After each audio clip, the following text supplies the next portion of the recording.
Welcome to Confessing the Faith, a theological and devotional walk through the 1689 Baptist Confession of Faith. I am your host, Sam Waldron. I'm one of the pastors at Grace Reformed Baptist Church in Owensboro, Kentucky, and the professor of systematic theology here at Covenant Baptist Theological Seminary.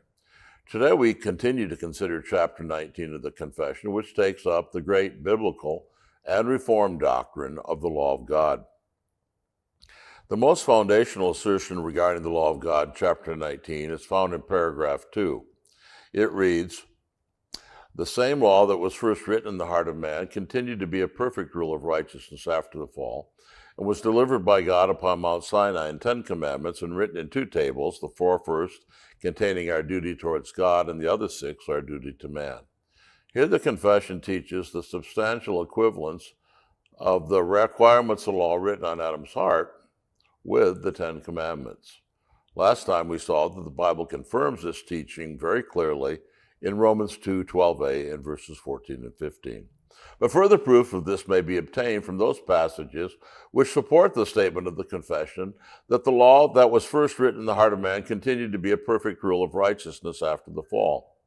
For the authority of the law between the fall and the Mosaic covenant, the following passages are significant, and we can walk down the 10 commandments from the 4th to the 10th and see the support for this assertion that the law continued to be a perfect rule of righteousness after the fall and until it was articulated in the 10 commandments. For the 4th commandment, Genesis 2:3, Exodus 16, Genesis 7:4, 8, 10, and 12. Perhaps the authority of the 4th commandment before the giving of the 10 commandments at Sinai is the most doubted thing about what I'm going to say, but Genesis 2:3 still seems clear to me. "Then God blessed the 7th day and sanctified it, because in it he rested from all his work which God had created and made. He blessed it and he sanctified it for our observance, to be a blessing to us." Exodus 16 also records the observance of the Sabbath prior to Sinai in the great passage which talks about the giving of the manna. Also interesting are Genesis 7:4, 8, 10, and 12, and several other passages where 7-day periods during this period before the giving of the 10 commandments are suggestive of the creation week ending with the Sabbath. For the 5th commandment, see Genesis 37:10.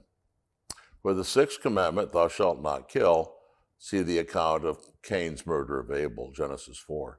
For the 7th commandment, "Thou shalt not commit adultery," see Genesis 12:17. For the 8th commandment, "Thou shalt not steal," see Genesis 31:30 and 44:8. For the 9th commandment, see Genesis 27:12, where we learn the evil of bearing false witness.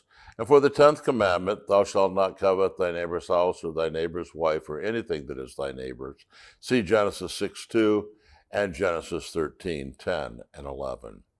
The confession does not teach that the 10 commandments are an exhaustive and detailed treatise of the whole moral law. No, they are viewed as a comprehensive summary. The Westminster Larger Catechism, number 98, and the Shorter Catechism, number 41, both clearly indicate that this is the meaning of the Westminster Confession and the 1689 following it when it asserts that the law is summarized in the 10 commandments. Even the fact that there are 10 commandments points to its being a comprehensive summary. There are other laws which are moral or have a moral significance in the Old Covenant. Compare Leviticus chapter 18, verses 1 to 30.